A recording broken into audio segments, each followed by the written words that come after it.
Bienvenue dans le show de ce 59e épisode du show Accès Succès. Aujourd'hui, les 7 marqueurs d'une entreprise en santé.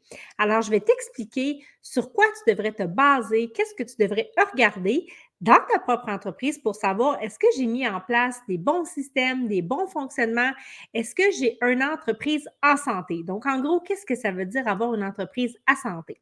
Juste avant que je rentre dans le vif du sujet, si ce n'est pas encore fait, je t'invite à t'abonner à la chaîne, à t'abonner aussi au podcast pour ne rien manquer et recevoir à chaque semaine les sorties. À chaque semaine, j'ai une nouvelle vidéo, un nouveau sujet que je vous offre où je parle de leadership, de gestion, de structure, de fondation pour avoir une entreprise justement en santé et c'est ce que je vais vous développer aujourd'hui.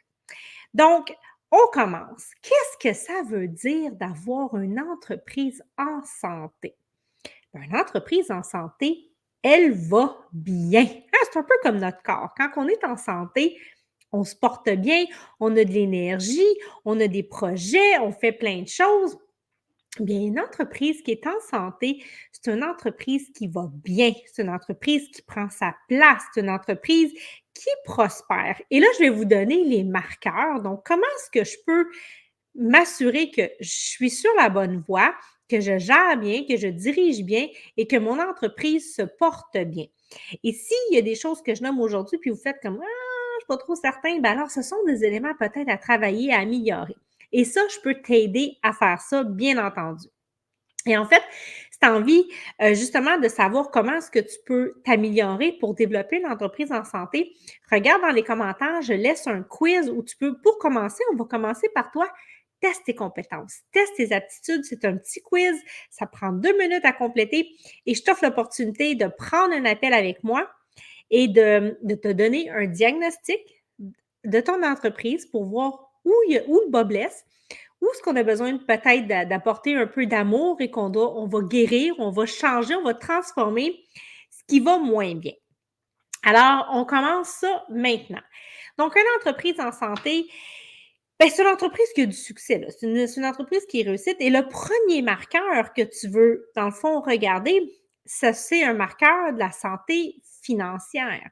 Donc, comment se portent les finances de ton entreprise? Et là, j'espère que tu regardes tes états financiers parce qu'en tant que leader, tu as un rôle très important. En fait, tu es responsable de ce que tu mets en place et l'entreprise n'est rien de plus que l'extension de toi-même. Donc, ce sont des pratiques super importantes que tu dois t'assurer de faire et de mettre en place. Donc, est-ce que tu suis tes chiffres? Est-ce que tu regardes tes états financiers? Et regarder ces états financiers, ça veut dire est-ce que je suis conscient de tout ce qui rentre, mais est-ce que je suis aussi conscient de tout ce qui sort?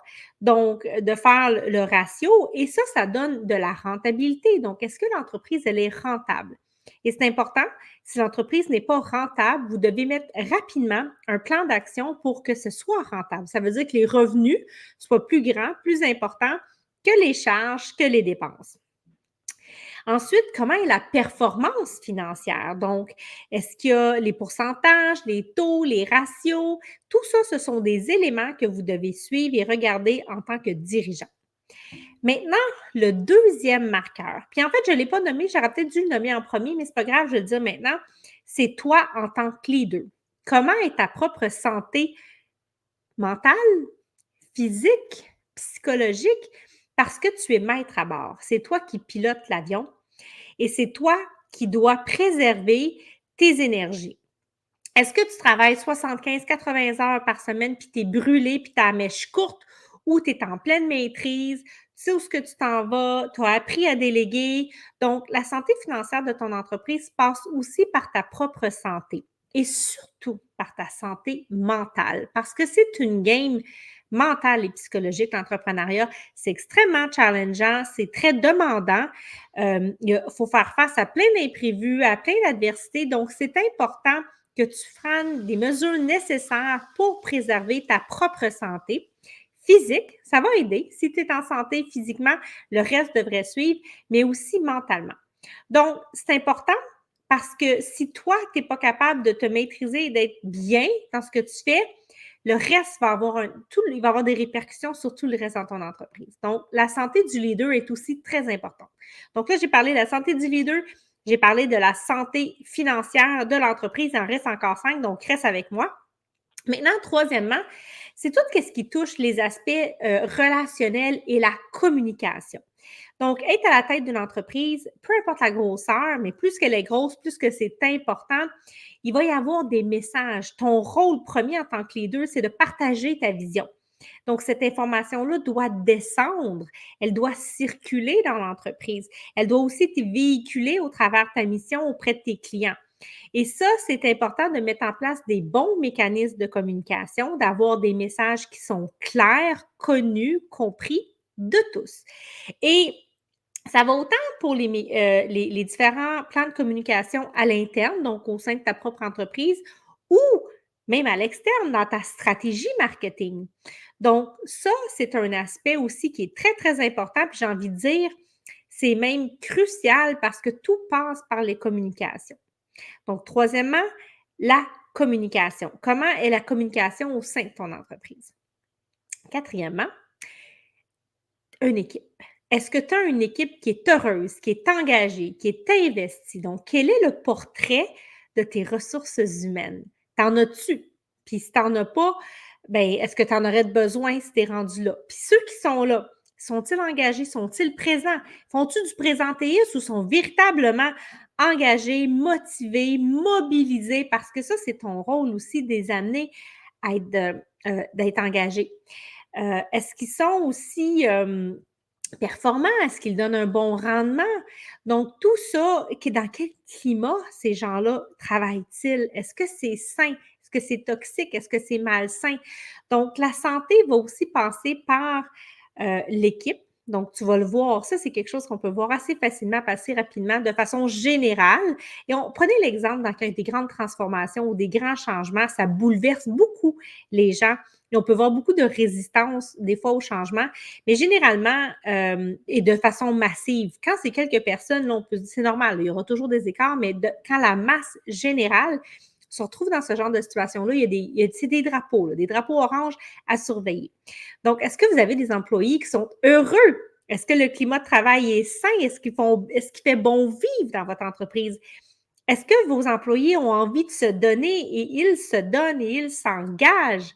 Sont-ils présents même au travail? Donc, tout ça, ce sont des marqueurs de la santé. Donc, c'était le quatrième que j'ai nommé. Maintenant, le cinquième, il est comment ton service client? Est-ce que c'est excellent? Est-ce que tu gères constamment des plaintes? Est-ce que les gens viennent vers vous? Est-ce que les gens sont satisfaits? Est-ce qu'ils reconsomment de vos services, de vos produits? Est-ce qu'ils vous réfèrent des nouveaux clients? Mais un service client, ça va passer par l'expérience client. Donc, quelle est l'expérience client? Quand il y a des problèmes, surtout quand il y a des problèmes, comment vous les gérez et comment les clients sont satisfaits? Tu sais, on dit souvent que le client est roi et maître de tout. C'est en partie vrai. Puis c'est ça quand on offre des services, c'est qu'on veut que les gens soient satisfaits. On est dans des milieux souvent compétitifs. Si vous êtes dans un milieu compétitif, très souvent, c'est la réalité. Tant mieux si vous ne l'êtes pas puis que vous avez un peu l'exclusivité. Mais il faut être prudent aussi au travers de ça parce qu'il y a des gens qui peuvent avoir envie de lancer une idée similaire à la vôtre. Mais l'expérience client est importante parce qu'un client satisfait va revenir, va donner des bonnes références. Puis un client satisfait est aussi prêt à payer le prix de vos services parce qu'il reconnaît la valeur. Donc, est-ce que j'offre de l'excellence? Est-ce que j'ai des taux de reconversion qui sont bons? Est-ce que j'ai des clients même? Donc, tout ça, c'est à regarder. C'est un autre marqueur super important. Donc, votre clientèle, son niveau d'engagement, d'investissement, les résultats aussi que vos clients ou la finalité, ça, qu'est-ce qu'ils se procurent dans le fond chez vous, dans votre service, ce sont des choses importantes à prendre en cause. Enfin, le sixième marqueur, ça touche un peu les aspects technologiques. Hein? On vit quand même à l'ère de la technologie, même si on a une entreprise qui est pignon sur rue, qui est très, très physique.